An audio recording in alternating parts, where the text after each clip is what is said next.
This is the Almost Daily Zencast. Hello and namaste. Thank you for tuning in to today's episode. I am your humble host, the incorrigible Mr. Zeppo. Let's get started. Hello and namaste, dear friends and internet family. I am your eccentric and always humble host, the incorrigible Mr. Zeppo. And it is relatively early. I don't want to say bright and early. I'm not going to kid myself, but it's relatively early on a Saturday morning, April 17th, Pacific Standard Time. Welcome to the Almost Daily Zencast, where we take a look at current events, pop culture, and the intersection of spirituality. Today's episode with a funky title, trying to cram it all in, folks, and hopefully I won't ramble at you for 3 hours unabashedly. Hopefully I'll keep it under control. But this is totally free form, word jazz, talk radio style podcast entertainment. So I humbly thank you for tuning in.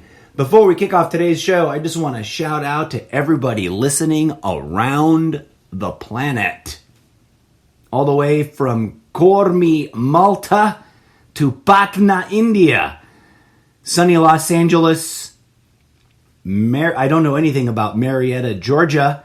But how's it going out there in Georgia, folks? Oh boy, do we have some things to talk about there. But we'll put a pin in that. Phoenixville, Pennsylvania, and places beyond. From France to the UK, Portugal to Canada, the Russian Federation, all the way back to Malta, the United States, and of course, my strongest audience out there in India. Namaste, my brothers and sisters out there. Forgive me for not talking more about the current events in your country, but I need your help. You guys are listening to my podcast show wherever in the world you are from. And as I'm just me, I have no staff, I have no budget. This is all me trying to make it in that overcrowded online hustle entrepreneurial marketplace of public discourse, ideas, and endlessly consumable content. And if you want me to talk about the issues and concerns that you see on the ground in your locality, please, please, please, dear audience, do not be shy. Come on down to any of my primary social media contact platforms. Home base, of course, being Spreaker.com/show/Zencast. Whether you're listening to this show on the home platform or one of the many alternate platforms, this show is, very curiously, popular on Apple Podcasts. Shout out to all the Apple people. What's up, iOS fam? But the show's also, of course, available on GeoSavan, Spotify, CastBox, Amazon Music. I don't know how to pronounce LAVF, Lav, Overcast, iHeartRadio, Alexa Media Player, TuneIn Radio. Oh, I didn't know. You can just say, "Hey Alexa, play the Almost Daily Zencast." And it might do it. It might ask you for help, though. TuneIn Radio, Deezer, Spreaker, of course. They've got their own podcast catcher. If you want your own special Spreaker community podcast catcher, you can go get that. Player FM, Chrome, Amazon, generic Android app, VLC, Podbeam, another version of Amazon. I think that's for Japan, because it's got JP at the end. What's up, Japan? Ni hao. Google Podcasts, and other. No matter what platform you catch it on, and there's plenty, so when you recommend it to a friend, you know that they can find it. you can always come on over to Sprecher.com and grab the RSS feed and plunk it into whatever podcast catcher you prefer, and it'll work. Now, the trick is, 4 years, I have received all but 3 comments, all of which were, I believe, about the volume levels very early on in the show when I didn't know how some of the controls worked. So I don't know that comments in your preferred native podcast platform or app is going to reach me. But if you come on down to Sprecher and sign up for free, it's totally free. Not only will you then be able to, listen to all the other awesome podcasts available on Sprecher, but you'll be able to directly leave comments on specific episodes. And not only does that help me bring your issues and concerns right here live to the show, but you can also, if you find yourself catching me while I'm on the air live, you can drop in live on the chat feature and ask your questions live. And I'm going to try to be more on top of like a regular schedule. And I can't make any promises. I am a moss-covered rolling stone.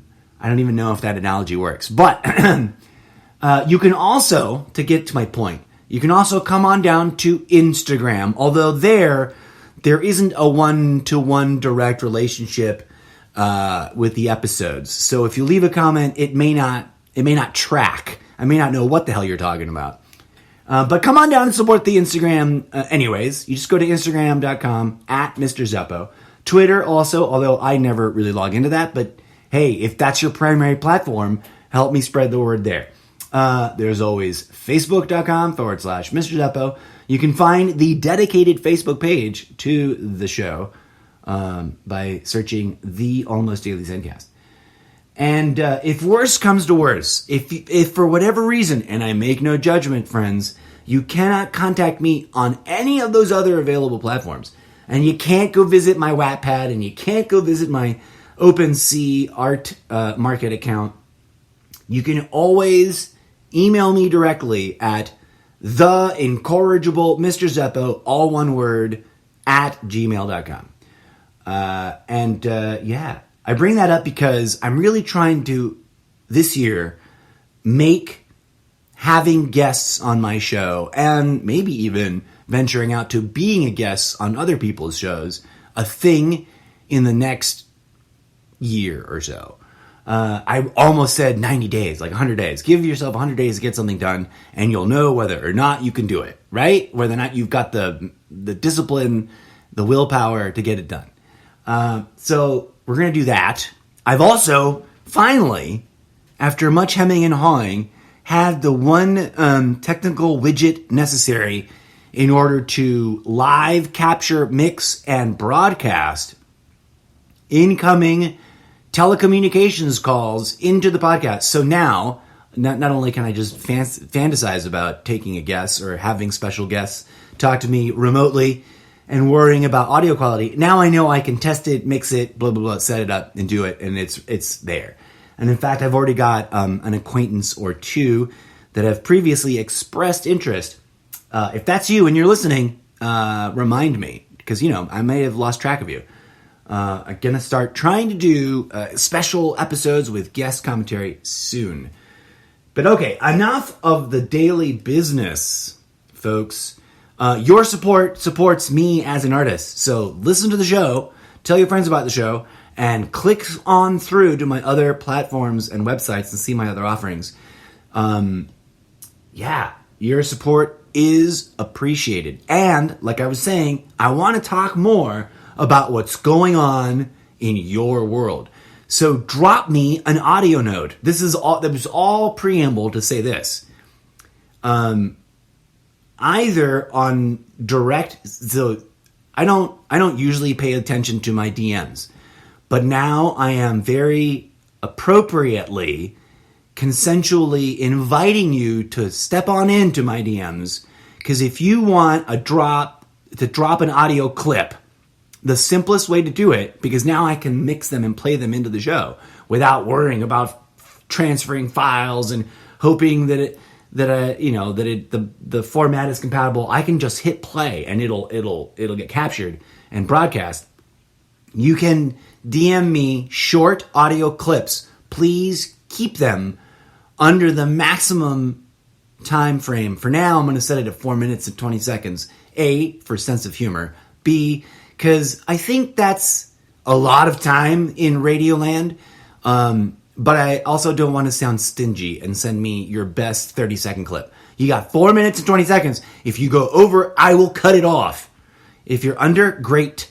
If you go exactly 4 minutes and 20 seconds, but only 35 seconds of it is useful, I will probably ride you for it on the air or trim it down, one of the two. But you can drop me audio notes without being too technically savvy, without worrying or stress load too much, in Instagram direct message, in Facebook Messenger through direct message, or at the incorrigible Mr. Zeppo at gmail.com. Why am I making a big fuss? Because this is supposed to be a audience participation panel discussion show.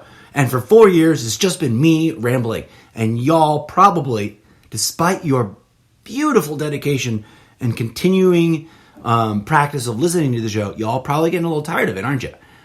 So I really am trying to step up to reimagine, re-engineer, redesign, reconfigure, reboot the show as long promised. And that will, despite the fear of how overwhelmingly tedious that may be, that will hopefully include revamping a lot of the previous content, which may mean some content will go away. Hopefully, because there is a limit, right? I have tons of space, but there's a limit. And I want to keep this show going for as long as possible. But that's neither here nor there. Thank you for your support. Start sending me your questions, thoughts, comments, concerns, and anecdotes that you'd like me to consider and discuss on the show. Of course, for all the reasons contingent upon me as a show host, for all the reasons that any show host would have, I reserve the right to decline to play any or all of it. Hate speech will not be given airtime. So if you're just going to drop a message to tell me how much you hate me and spew all kinds of fucking clusterfuck of hate speech at me, cool, got it, no need it. I mean, obviously, if you disagree, that's fine. All I'm suggesting is that you prevent from, it just being playground insults, taunts, and spurious arguments and foul language. I got nothing against foul language. Fuckity fuck, fuck, fuckity fuck. Words are just fucking words. But the moment you put hate behind those words, everything changes. Alchemy sets in. You get my point. I digress. Okay, I think I've beaten that into the ground. Please, dear friends, I see that there are some of you who are dedicated listeners. Not trying to brag, trying to help, support, and uplift all of you. I just took a really healthy, long-ass break, and for the last 17 days, there has been a, pretty decent, consistent trickle of participation. Not once during this most recent hiatus, which is usually the case, did daily downloads flatten all the way down to zero. Not that there's hundreds of them going on. My worst day was 6 downloads this month so far. My best day was 40 downloads so far this month. Back on March 19th, almost a month ago, for some reason, we got 133 downloads. And then, I don't remember how long ago, but a little bit back, maybe it was last month. Here we go, March 19th. No, that was it. There was another couple of days ago that we got like some crazy number of downloads. Yesterday, 10. The day before, 9. Wednesday, for some reason, not sure why, don't know what happened, 40 downloads. Every download counts in terms of, the point of putting out a monetized show. So I humbly thank you for your attention and participation. And I'm serious. At any point, in any of these prolonged, delirious, rambling discussions, if you've had a thought, a question, a comment, a rebuttal, a counter argument that you really thought, it's a shame, if you had that impulse of like, I wish I could just say that to him and we could hear, hash it out and discuss it, see where it goes. Send it in. 4 minutes and 20 seconds. Audio clip. MP3, MP4 is a little weird, but whatever is default in the DMs should work. So bring it, folks. You're listening for a reason, right? And if you're just nodding along, blindly agreeing, I can't make you stop. And I'm flattered, I guess, but that's not what we're out to do, right? We don't want to blindly agree with anybody.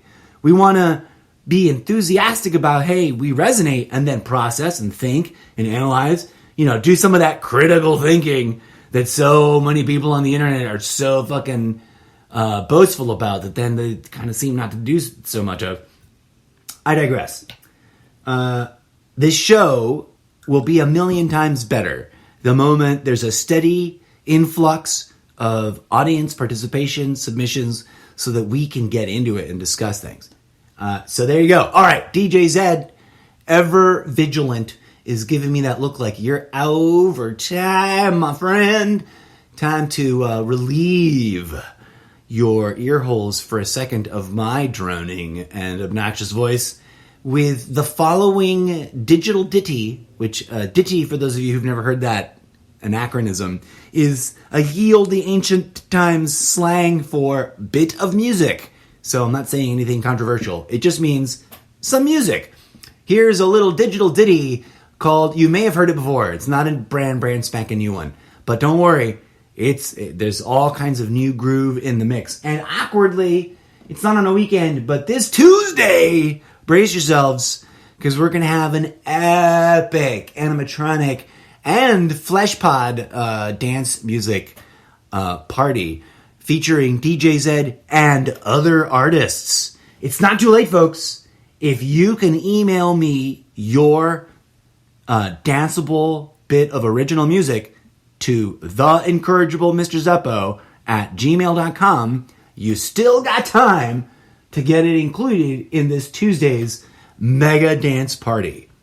Yeah, get on that. Okay, so all introductions. Which one? What did you say you were gonna? He said this one. Echoing the moves, I think we said we were gonna do, right? Here we go. Let it rip.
That's right, folks. Just teasing it today. Not gonna play the full track.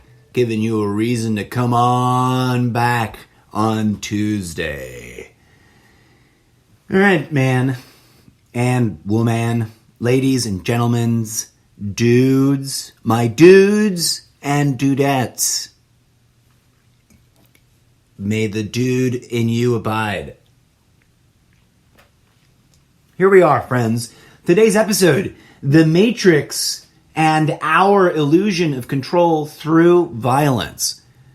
Wow, that's a heavy-duty title. As you may or may not be aware, here in the grand old land of guns and money, the glorious nation state formerly known as the United States, temporarily known as Trumptopia, currently going through an identity crisis, in my opinion, there is an epic and historic trial of the century going on. No disrespect meant to the trial of O.J. Simpson. Not that O.J. Simpson is, overdue a lot of respect. But the trial itself had, for quite some time, stood as the reigning champion for trial of the century. But let's face it, folks, we are in it now. The trial of, no, not George Floyd, because he's dead and his character is not on trial. Fuck that tactic. The trial of the state versus Derek Chauvin, former peace officer, my favorite terminology. Because what does police mean? Where did that come from? What is that word? What is the etymology? Is it etymology or entomology? One is bugs, one is the origin of words, and I always fuck them up.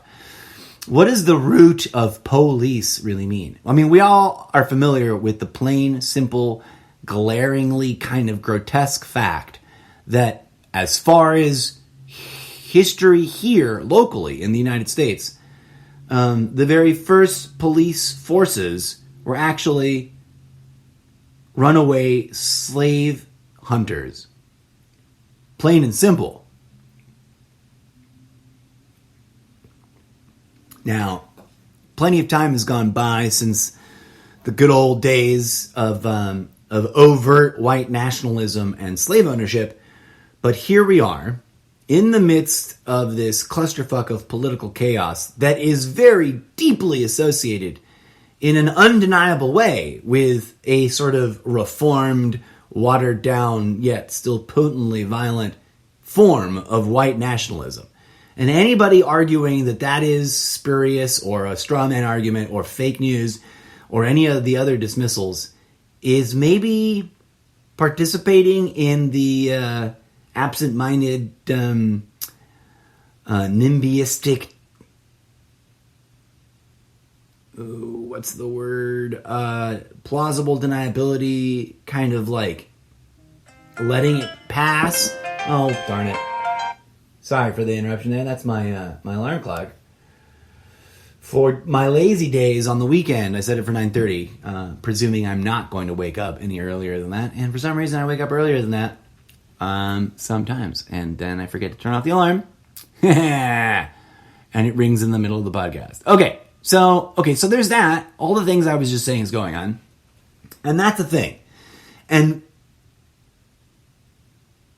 supremacy at all, any form of supremacy, insert qualifier here, supremacy, is a toxic neuroses. It's a spirit of the mind and the soul, and arguably even the body. And is something, it's something that this nation, at any rate, here, the nation I'm in, the place I'm observing people, is wrestling with in a really deep, profound way, and is sort of meta-reflecting on it already, very quickly, very pronouncedly in its media. In a way that some people, the everything is fake, everything is a hoax, everything is... And I'm sort of inculcated here because I did make the PSYOPs everywhere meme. But I know that not everything is PSYOP. But we can be seduced into that form of thinking. And that form of thinking leads you to dismiss and disqualify preemptively any and all artistic expressions because of their coincidental, potentially, right? Because of their situational relationship to, quote, the evil media. For example, there are plenty of people that will preemptively determine for themselves, some would call that judgment, like gross negligence in ego judgment. They might prejudge me as, some sort of paid shill, etc., for some sort of cause. for some sort of variant. And as you may recall, I have adamantly and vehemently protested, and some may say a bit too much in the Shakespearean she doth protest too much kind of way, but I hope I'm on this side of the line, not the other. But no one's paying me to do this, except perhaps you, dear audience. But other than, the residuals from ad revenue, which at this point ain't making my lifestyle, qualify for that old TV show of the rich and famous lifestyles. That's it. There's no special interests. Okay. So the point being is that, I have a perspective on all of this. And for example, I am fascinated that at the core of what I would imagine must be a well-supported, well-viewed, ready to be embraced media product that I will be discussing in deeper depths in the soon-to-be regularly included segment, The Incorrigible Mr. Zeppo's Totally Irrelevant Media Reviews. It's got too many words in it. It doesn't make a nice 3-letter acronym. But the Winter Soldier, the Falcon and the Winter Soldier, at the nexus of the subtly and well-crafted story threads, because if there's one thing that Marvel Studios has proven is that they know how to weave good story. Right? Tune into my in-depth breakdown of WandaVision and how, as a post MCU endgame installation or iteration of the franchise, they are in the top of their form collectively. I digress. This notion of supremacy is and has been arguably one of the insidious psychological elephants in the room for quite a long time, right? Like, why did we have a First and Second World War? Why do some people in today's post-WW1 and 2 culture find it humorously normal and totally socially acceptable to figuratively endorse and also literally act out on the idea of, go ahead, it's okay to just punch a Nazi, right? Because we have collectively a problem with supremacy, and yet, as is clearly evidenced by our own, should I be gracious and say borderline hypocritical behavior? Or is it blatant hypocrisy? We have our own neurotic tendencies towards expressing our own supremacy. Now, I'm not the kind of person that I don't want to run around accusing people of being Nazis, right? Because then you become a Nazi accuser Nazi, right? We become the things that we fucking freak out about. I mean, this has become a trope in other areas of life. What's the thing about how those who are the most overtly, violently homophobic in their lashing out? Guess what? Turns out they tend to be struggling with their own homosexuality, right? That's no longer a crazy, no way, that's way out there kind of idea. That's proven itself out time and time again when men, especially cis, white, supposedly heterosexual men who stand in public judgment of homosexuality, turn out to have a lurid, secret, gay closet. Right? And I'm not judging those people. I'm saying that's a fact. That's not only a weird, interesting, it's happened, and isn't that ironic? it's a consistent pattern. Okay, so let's zoom back. Supremacy. Touchy subject, because as a nation and as a planet, as a global society, we are dealing with the aftermath of the historical record, which undeniably, and this is not an attack on quote white culture, this is a statement of fact, right? And as a hybrid, as in all factual statements of my existence here in this dimension, on this planet, in this body avatar, I am, as others are, the mixture of both of those two opposing cultural forces, right? The white supremacist empire culture of, quote, Western society or Western civilization, or, quote, European, Caucasian, whatever all the dog whistly labels are. There is a validity to, like, yeah, that was a cultural construct. Yeah, you are the recipients of that. And some of us are half-breeds, mixed bloods, whatever you call it, mulattoes. And we don't, and for some it's obvious and for some it's not, right? Like, I've talked at length before about how people just project onto me whatever they want to presume about me.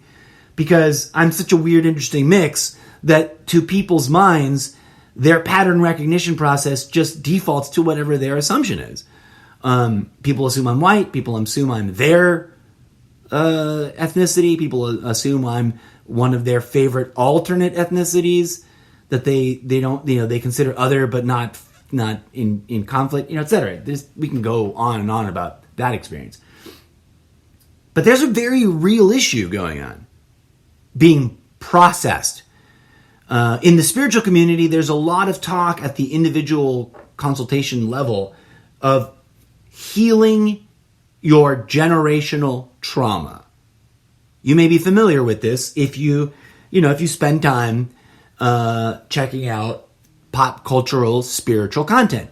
You'll see it pointed out in a friendly, loving, supportive way that you, dear listener, you and you alone, when it comes to your bloodline and family, you have the opportunity to step up to deal with your generational spiritual trauma.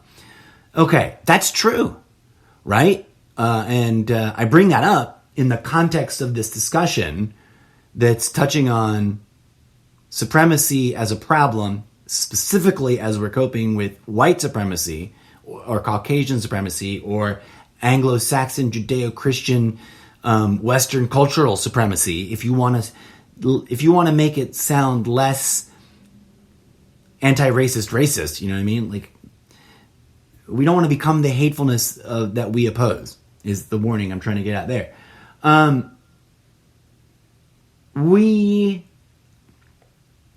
identify with labels and then fall into the programmatic ego trap of judging others against those labels, right? And we see it playing out around us, especially in the way in which events seem to be cycling through, and we've come in a very short amount of time full circle, right? What was going on just over a year ago? The George Floyd incident went down. At that point, Officer Chauvin and the small team of new recruits that he was training, let's not forget that, and the level of problematicness there. Mr. Chauvin and Mr. Floyd had the tragic encounter that they are now and will be forever remembered for. And that set off a chain of events which literally altered the probability waveform for not only those individuals, that community around them, and the nation state consciousness around that, but the world. That incident collectively put the world down a collective probability waveform function path, in my opinion. And that path has everything to do with dealing with, confronting, coming to terms with, and finding an effective solution to our problem of violence. And a level to it that I don't think, address sincerely, directly, and often enough, is that the problem isn't the tool, right? That's like if we had a hammer violence problem. Are we going to ban hammers? No. They're really explicitly useful tools. And, as I've had to state repeatedly, don't confuse me with those who want to take all the guns away. I have zero interest in jousting at that level of legislative conflict. Because the solution is not to be found in legislating away rights or in defending perceived rights, in my humble opinion. That's a bold statement, I know. But, and I don't know, maybe I'm crazy, maybe I'm ahead of my time. I was very unpopular in my enthusiastic posting of original homemade, homegrown memes addressing my deep-rooted concerns with the submerged issues of gun violence. If the idea of gun violence is an iceberg, the fight between the gun rights advocates and the gun control advocates is a tiny little snowflake. No offense, that term is not meant to be used in the postmodern playground insult use of it, right? I'm think of the visual scale analogy I'm trying to build. That fight is a tiny little authentic, genuine, very real, very unique snowflake sitting on a pile of snowflakes that are at the very top of the very tip of a massive iceberg. And as you know, icebergs are 90% underwater and 10% above the water. Okay? The solution to the problem is to step away and look at the complex web of interconnected issues. And as one ancient bit of wisdom says, seek to strike at the root. For if you hack away at the leaves, you'll never kill that poison tree. I think I riffed and word jazzed that saying into my own version of it right there on the top of my head. So write that down and memeify it, put it in my name, send it to me, because I don't have time. I really do. For those of you who are really enthusiastic supporters of the show, I need some of those like awesome online dedicated like social media fan crew. Like I need admins for my pages and meme makers to help me collaborate with meme making because I don't have time. Anyways, I digress. Sorry for the unsolicited solicitation there. So, okay, let's look at this context. We have this police brutality incident just over a year ago. We have the historic timing of his arrest, which is, traditionally something that either never happens or takes way too long to happen.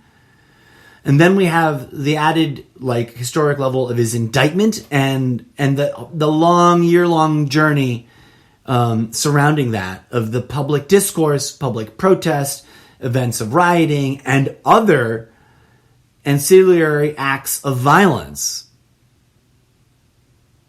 There have been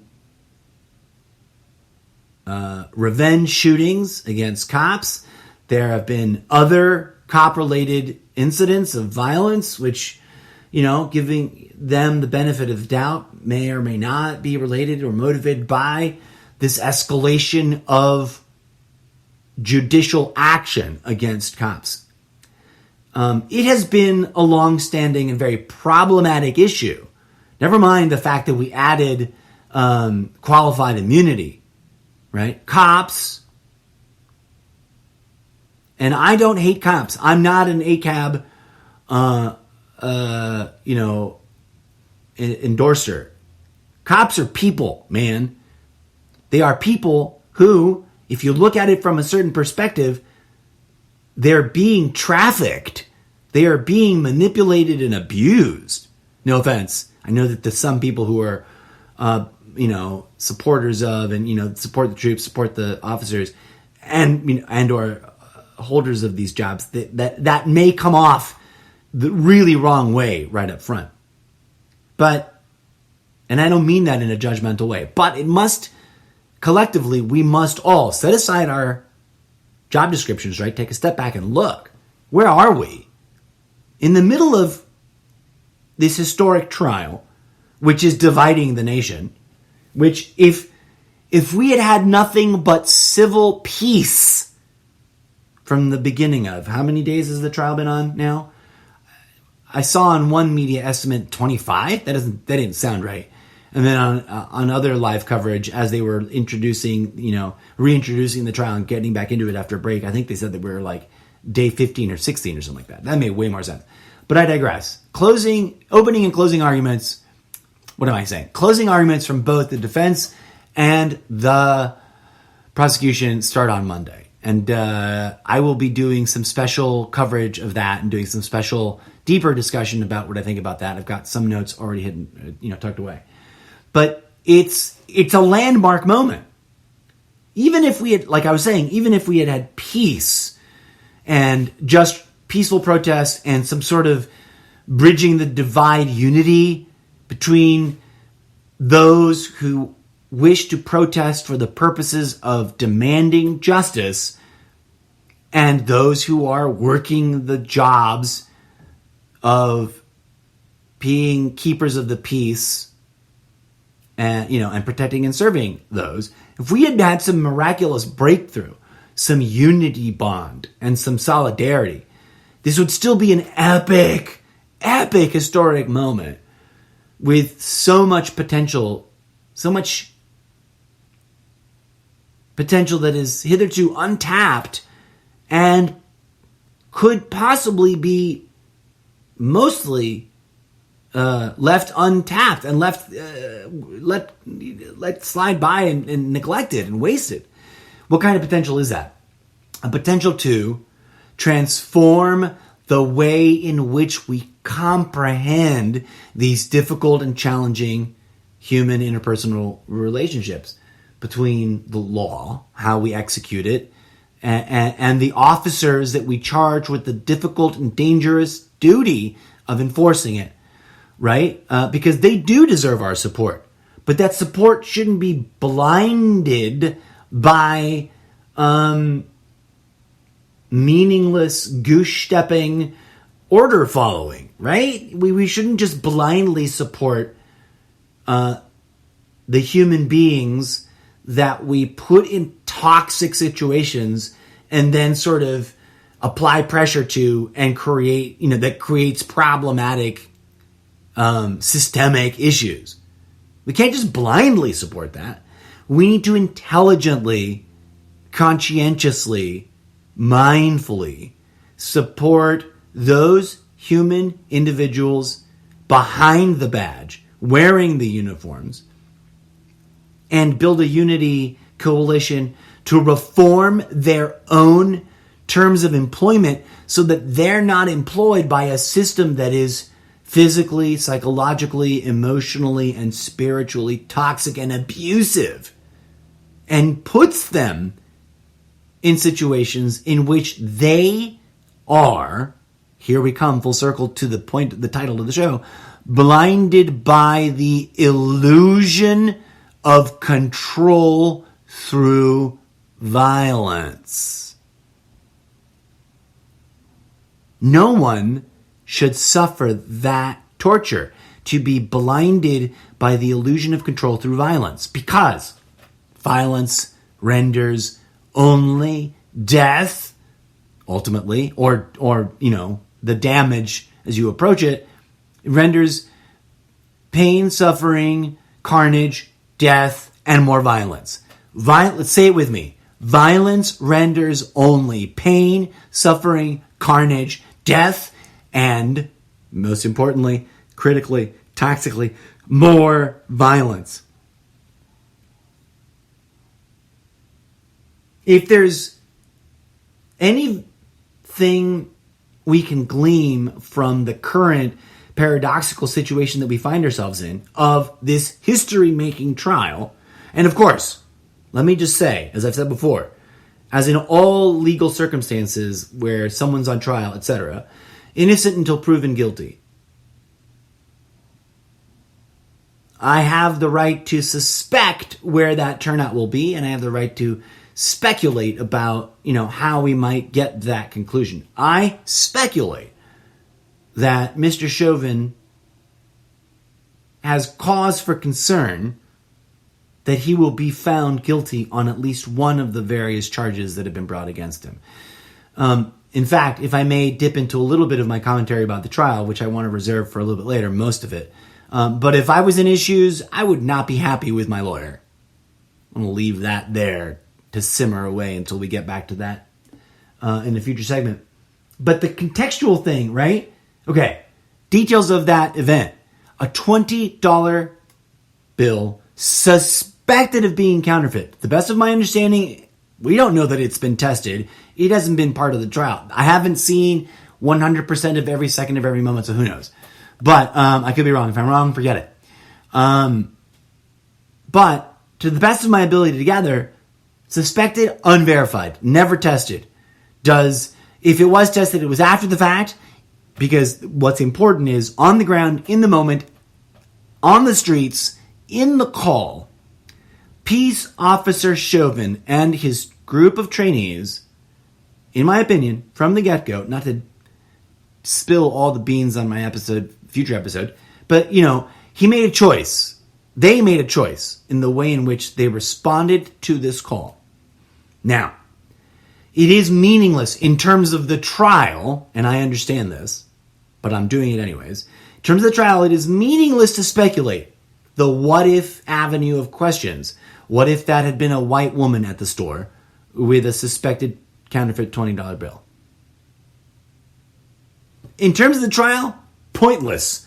If someone in the trial had brought that up and the reason I'm making this point, it seems that the defense's primary tactic is to bring up totally unrelated theoreticals that share some aspect of this case and therefore seem applicable, but ultimately are pointless because they don't cover what actually happened in the case. I got to stop talking about the case in such depth because I want to do a whole special episode about it. But in terms of the larger context, right? It's clear that we could imagine collectively that event panning out an infinite array of other ways that do not include someone dying. And okay, the defense argues blah, blah, blah this and blah, blah, blah that about the drugs. That's irrelevant to me for all the reasons I've already stated and I'll get into in depth again in a future episode. But in terms of where we're at historically,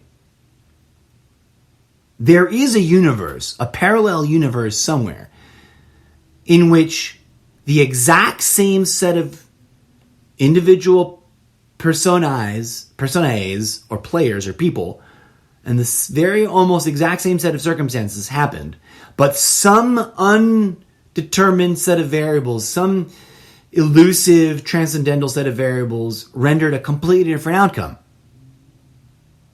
Mr. Floyd was asked politely by the officers about the $20 bill.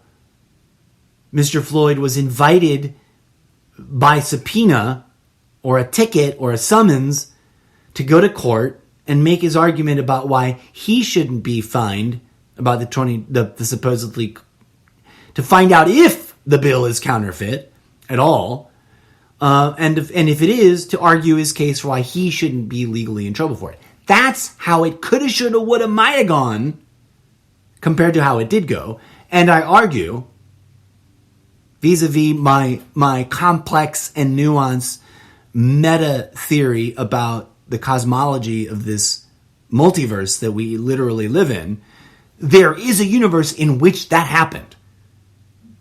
That isn't just altruistic, willy-nilly, silly, hippie, new age, blah, blah thinking.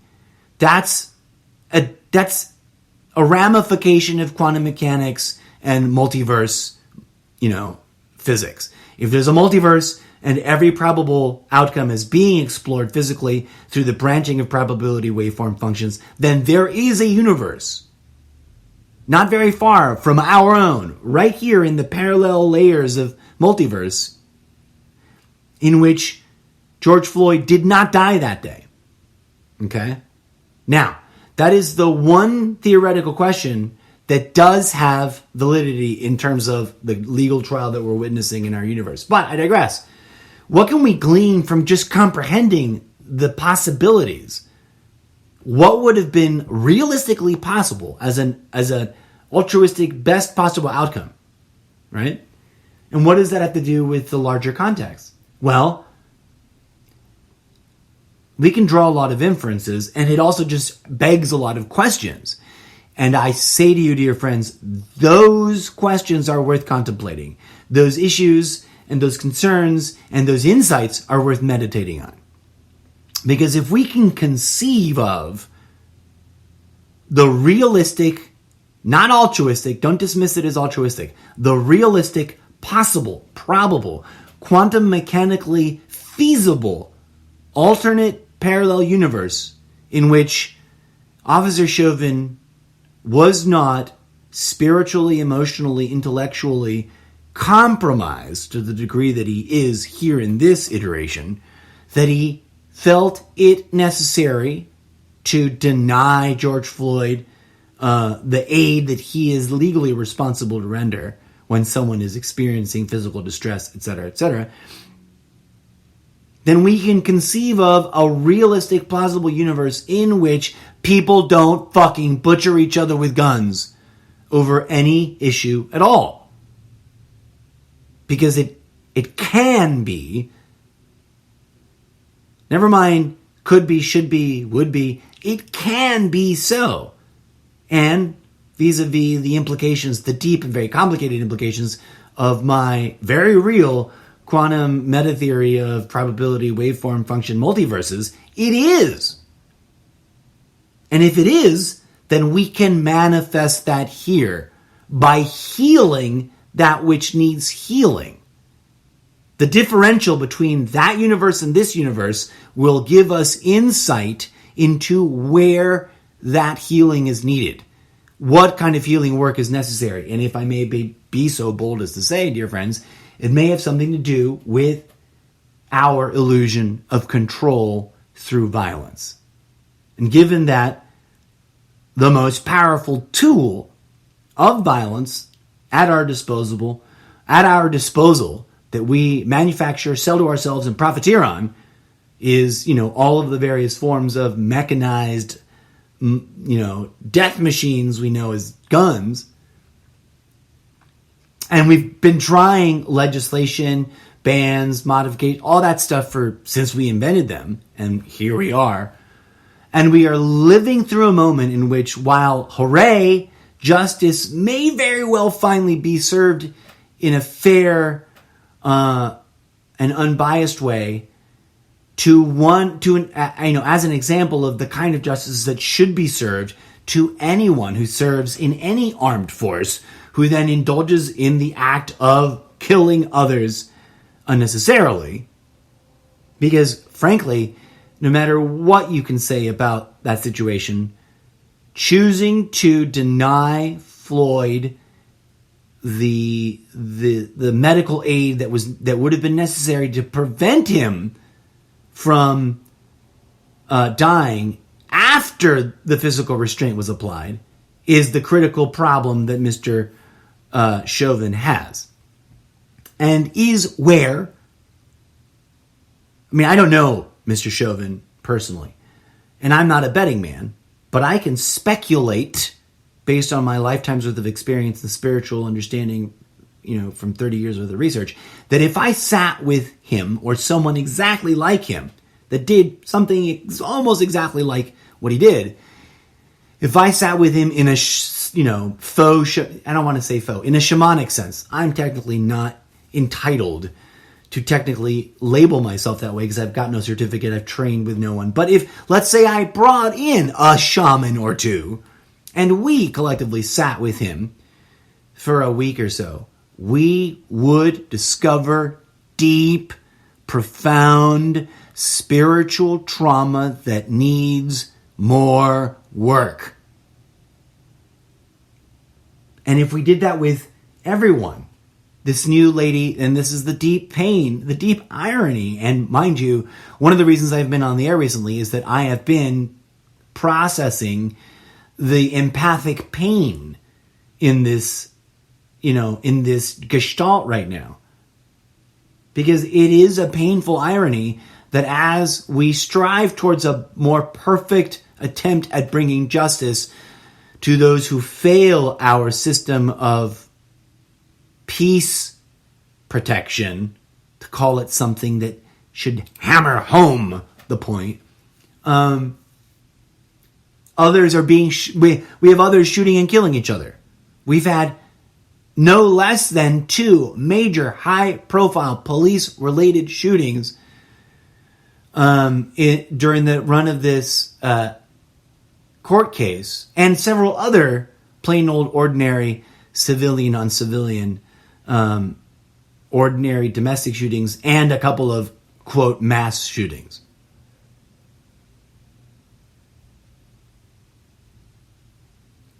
We cannot end gun violence with more gun violence.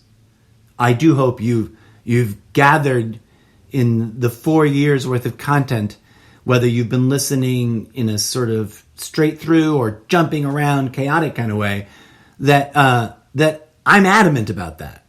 Not because I'm an egomaniac and whatever I think I believe is to be true, but after a lifetime's worth of observation, violence will not solve the problem of violence. Legislation is an interesting tool for attempting to promote the prevention of violence vis-a-vis the castigation of those who have already previously committed it into some sort of punishment.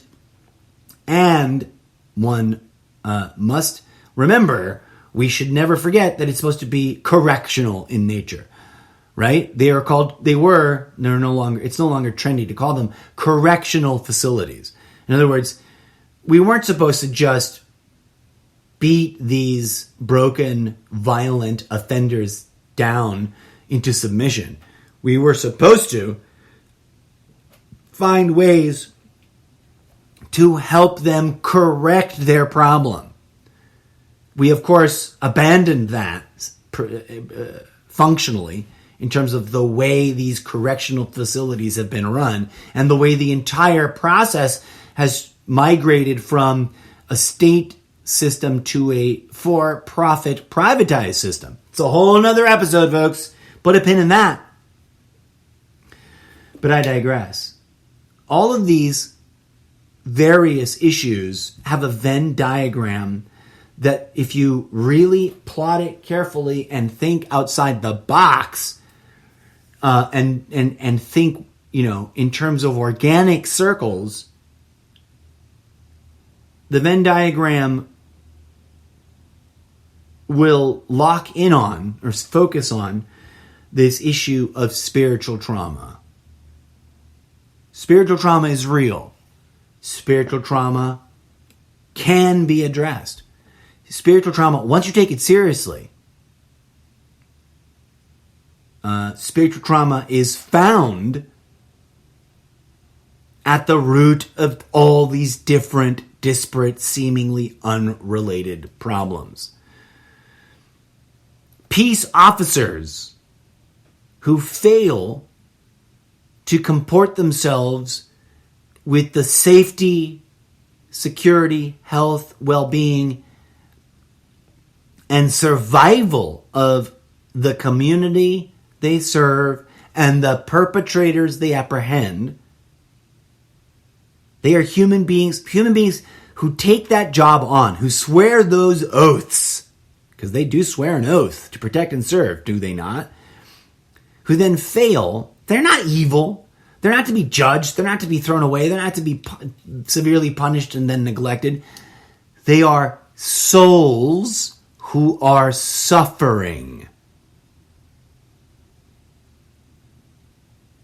And they are in deep need of spiritual healing.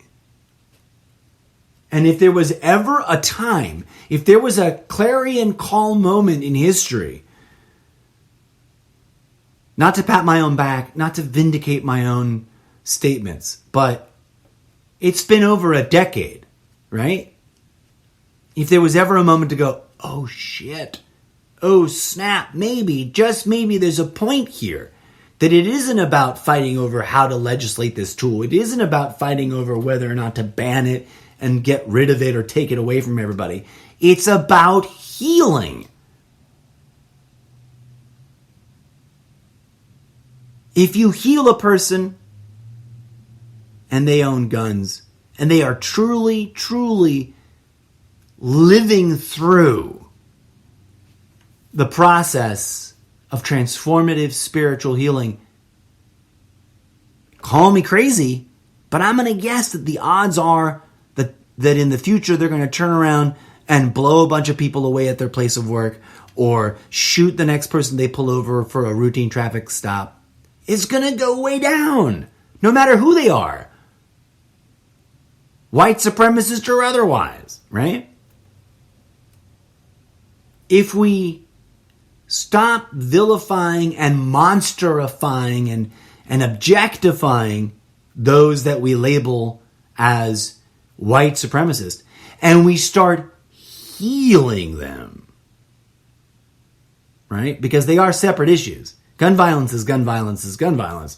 And, the problem of white nationalism is separate, but they are overlapping and interrelated in very complex and problematic ways. And if I can beat this issue into the ground one last moment and then we'll wrap it up.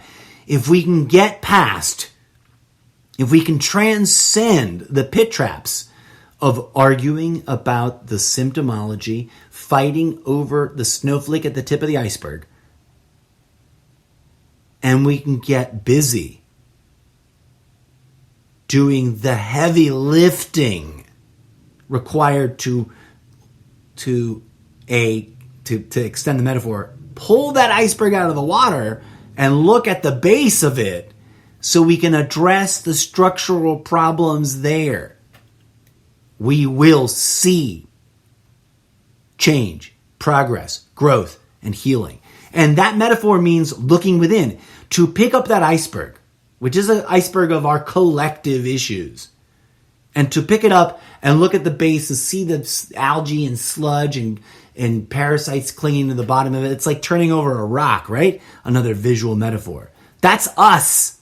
The rock is our collectiveness, and so is the gross gunk on the bottom of the rock or the fucking iceberg. And attending to those issues, which sounds like a weird, vague, mysterious thing to talk about allegorically, means literally taking the time to set down our anger, set aside our righteousness, abdicate our ideological rage, and heal. Heal ourselves, heal each other, heal the bad guys, heal the good guys some more, heal the species. Call me crazy, but I think that's a fucking real thing. It's so real, and it's so disruptive that the status quo has spent aeons, ages, an uncountable amount of resources, time, effort into distracting us from that work. Join me in remembering that work is important. Join me in heralding that to others. Join me in doing that work and talking about it. That's what this show's about. Well, friends, I've rambled at you long enough for today.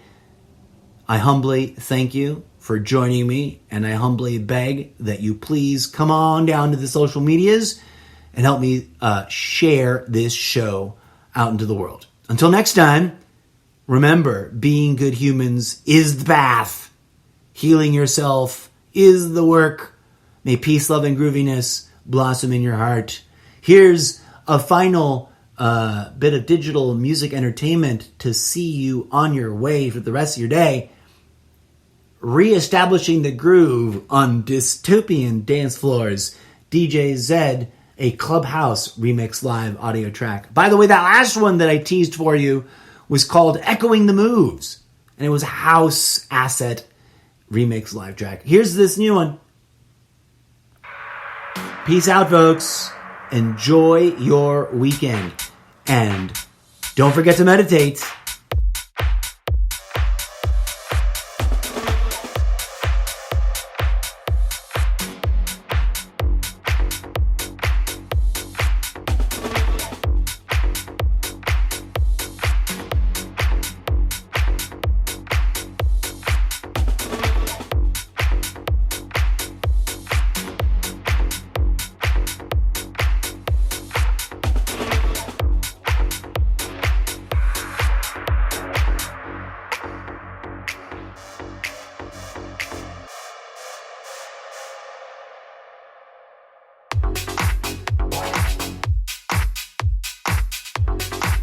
Loving those drops, DJ Zed. All right, folks, it's been a beautiful morning. Go, be productive, make art, make love, and not war. Thanks for tuning in, folks. As always, I am your humble host, the incorrigible Mr. Zappo. I'm going to go meditate and transmutate some of my own spiritual suffering, and hopefully all living creatures in this bio womb will heed the call to participate in that spiritual work. The revolution, my friends, is not a violent one. The revolution will not play out on the streets. This revolution will play out in the hearts and minds and inner dimensions of psychonauts, healers, empaths, meditators, shamans, witches, and spiritual seekers who turn inwards.